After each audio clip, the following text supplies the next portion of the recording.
Hey friends, it's Hamilton Day, and real quick before you fast forward, I had a wild idea. You see that number up there? How about this? If we make that number 100,000 by the time I get to the end of Hamilton, I will cosplay as whatever character from the musical you pick, and I will perform on a video whatever song you suggest. I want to see if we can get this done. I have my doubts though. Now, Hamilton Day, let's get into it.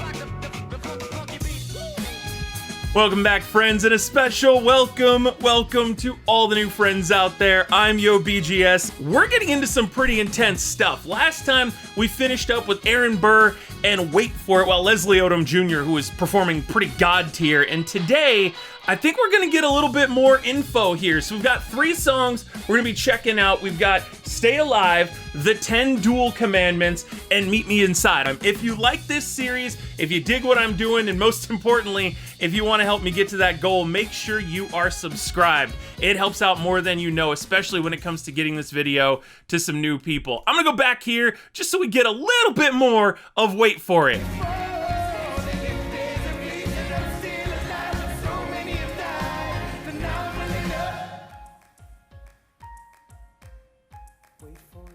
Oh, it's so good. I'll be honest, I listen to these songs like 10 times after we finish them for a video, just because they're so good. Thank you, I know. No, I'm actually, I get disappointed that I could have had these songs in my life for like 5 years and I just didn't, because I'm a classless ruffian. All right, here we go, picking it up.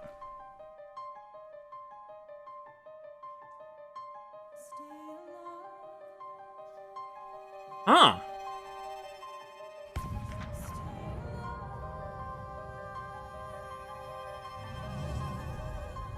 I have never seen the general so despondent. I have taken over writing all his correspondence. Congress writes, George attacked the British forces. I shoot back, we have resorted to eating our horses. Local merchants deny us equipment, assistance. They only take British money. The beat to this song is super... I can't place what it reminds me of, but it's really familiar. And as for the setting itself, you hear about this with presidents in the US, right? About how being president those 4 years or those 8 years aged them ridiculously. If you look, and I don't know if it's just the reading glasses or the fact that he's sitting down for like the first time in the entire musical, but Hamilton looks a little bit like he's aging here.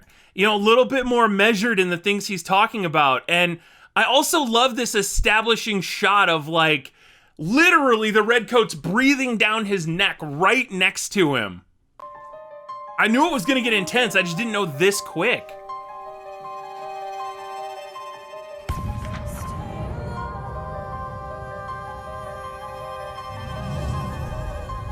I have never seen the general so despondent. I have taken over writing all his correspondence. Congress writes, George attacked the British forces. I shoot back, we have resorted to eating our horses.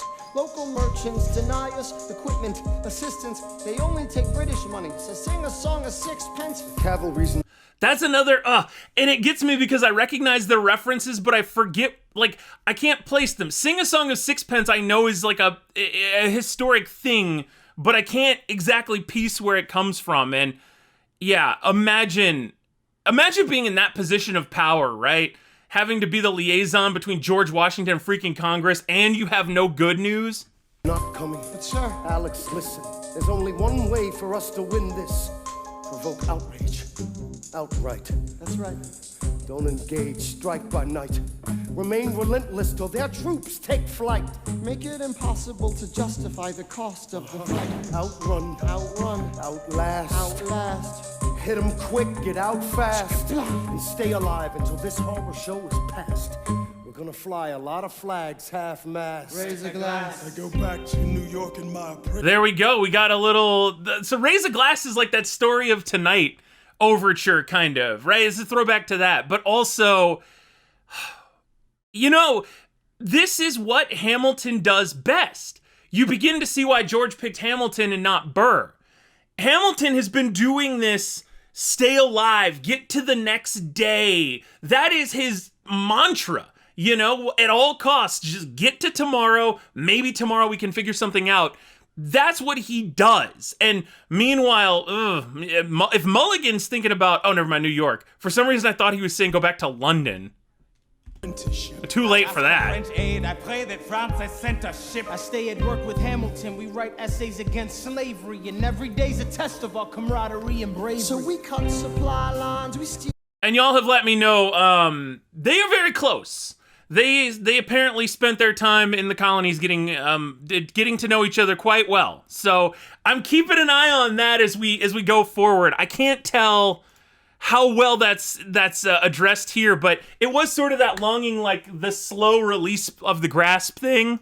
I ask for French aid, I pray that France has sent a ship. I stay at work with Hamilton. We write essays against slavery, and every day's a test of our camaraderie and bravery. So we cut supply lines, we steal contraband, we pick and choose our battles and places to take a stand. And every day, sir, entrust me with a command. And every day, he dismisses me out of hand. Instead of me, he promotes Charles Lee, makes him second in command. I'm a general. Yeah, he's not the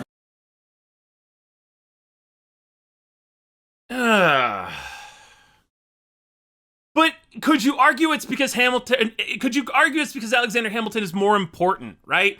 You don't put the 5-star generals on the battlefield because you don't want to lose them. Always double pause. He shits the bed at the Battle of Monmouth. Everyone attack! Attack! What are you doing, Lee? Get back on your feet! So many of I'm them. sorry, is this not your speed? Hamilton, Ready, sir? have Lafayette take the lead! Oh, come on! Soldiers die in 100-degree heat as we snatch a stalemate from the jaws of defeat. Charles Lee was left behind without a pot to piss in. He started saying this to anybody who would listen.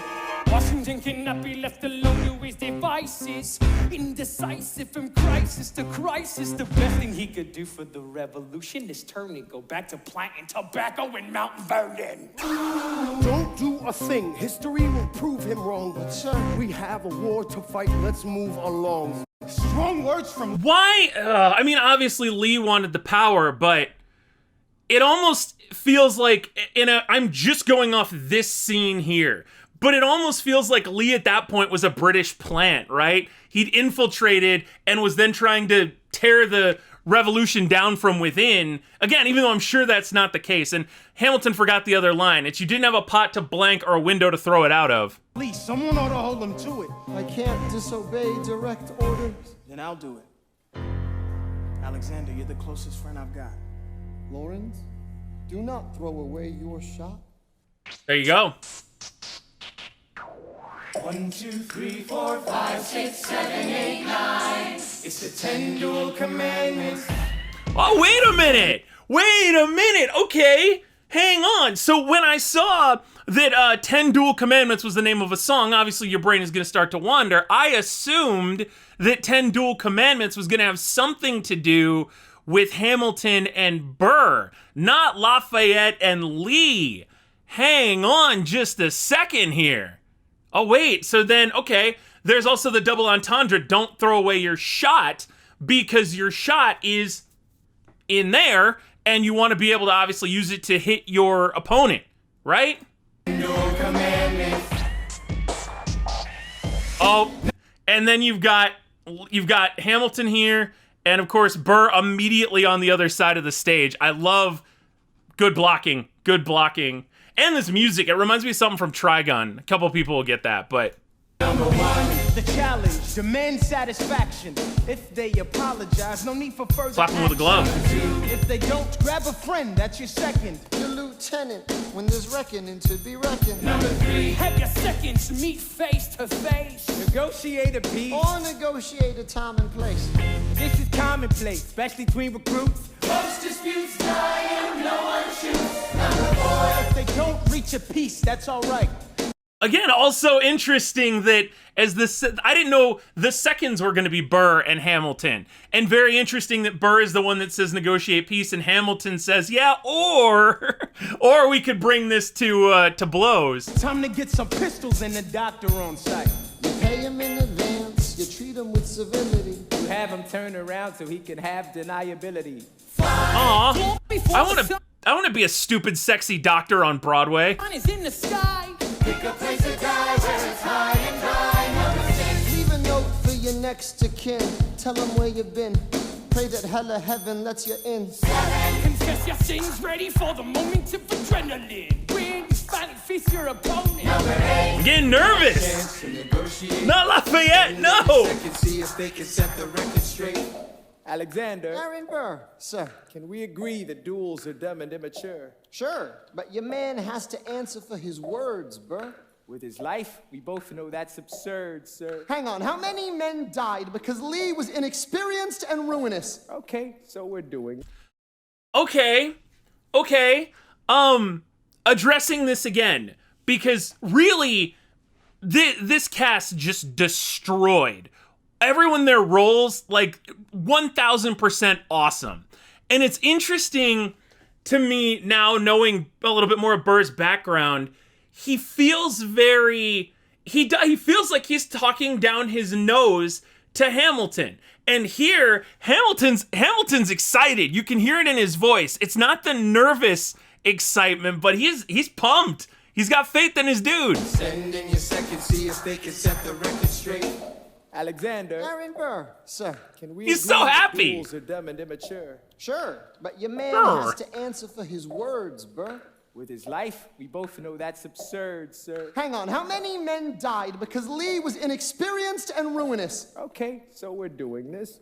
Number 9. Look him in the eye, ain't no higher. Summon all the courage you require. Another moment, by the way, where Burr refused to argue. He refused to stand up for himself. You know, well, not for himself, but for his buddy, his primary, because there were options there where he could have debated Hamilton, or he could have done anything, but Hamilton asked the question, he's just like, fine, whatever, walks away. 1, 2, 3, 4, 5, 6, 7, 8, 9. Number 10. Basic fire.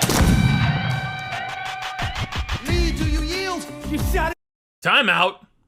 You shot him in the side, yes, he yields. Old Ironsides, Charles Lee. I was not expecting them to immediately blast off. Number 10. Basic fire. Good camera work, Lee, do too. you yield? You shot him in the side, yes, he yields. I'm satisfied. Yo, we gotta clear the field. Go, we won. Here comes the general. This should be fun. What is the meaning of this? Holy crap, okay. So a lot of songs there in quick succession. We went from an Aaron Burr, sir, to mentioning Satisfied in a very particular way, to Here Comes the General. That was, I'm kind of about that.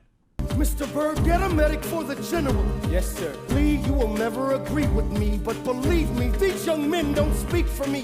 Thank you for your service. Let's ride. Hamilton, Sir. meet me inside. Uh-oh. Meet him inside. Meet him inside. Meet him Inside. Son, Don't call me son. this war is hard enough. Wow. Man, and the songs are just roll. We're flying through right now. Okay, so Meet Me Inside. We got that one coming up. I didn't even think about that, right? That Lee could think of Lafayette as being an agent of Washington sent to take him out, which, again, even worse, arguably, than having someone who disagrees with you is having your commanders thinking that you're sending people to kill them if they don't do what you say. Meet me inside. That's more a World War II kind of thing. Meet him inside. Meet him Inside. Son, Don't call me son. this war is hard enough without infighting. Lee called you out. We called his You bluff. solve nothing. You aggravate our allies to the You're south. absolutely right. John should have shot him in the mouth. That would have shut him up. Woo! I'm not your son. Wow! Man, Hamilton is cannonballs at this point. You know what I'm talking? Cannonballs at this point. Man, talking to Washington that way. And worth noting that because Hamilton didn't really know his parents, and it sounds like he doesn't much care for them, the fact that he would viciously snap back at anyone who calls him son. Very worth noting, I think. Hard enough without infighting. We called you out. We called his You bluff. solve nothing. You aggravate our allies to the You're south. absolutely right. John should have shot him in the mouth. That would have shut him up. Son. I'm not your son. Watch your tone. I am not a maiden in need of defending. I am Totally, grown. Thomas Conway, these men take your name and they rake it through the mud. My name's been through a lot. I can take Well, I don't have your name. I don't have your titles. I don't have your land. But if you gave me command of a battalion, a group of men to lead, I could fly above my station after the war. Or you could die, and we need you I alive. am more than willing to die. Your wife needs you alive. Son, I need you Call me alive. son one more time. Woo! Woo! That's even worse than a challenge to a duel. Look at this. He is ready. This is one step away from, you know, Chris Rock, Will Smith. You know, they're talking about wives. It's pop culture reference. My God. My station after the war. Or you could die, and we need you I alive. am more than willing to die. Your wife needs you alive. Son, I need you Call me alive. son one more time. Go home, Alexander. That's an order from your commander. Go home.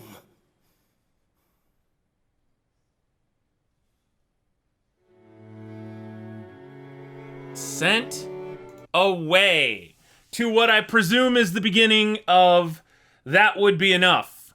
And we're gonna pick it up there next time for That Would Be Enough. And what is it? I keep wanting to call it Guns and Ammo. I got to expand my thing over here. Guns and Ships. That'll be the next one as well. Damn. Okay. Washington. The dude who plays Washington, unfortunately, doesn't say in the little thing I'm looking at, but really good depiction of like a war, a battle-torn kind of guy, you know, and Hamilton getting about as fired up as Hamilton can get, and that's saying something.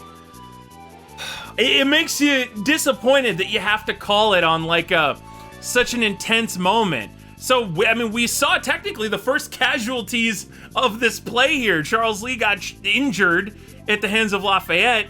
Lafayette's not really in trouble, it doesn't seem. And the rebellion, the revolution seems to be hanging on by a shoestring, and we've still got, my God, 2/3 of this musical to go. So, where do we go from here? How are they going to continue to punch up the intensity for the rest of the show? I know it's coming, I just don't know how. Thank you so much for checking these out. Thank you so much for being a part of this. It has been an awesome journey so far, and I cannot wait to see where we go from here. You know, we'll be back in a couple days with more Hamilton Day. Take care, my friends, and as always, hopefully you are satisfied. I'll see you in the next one.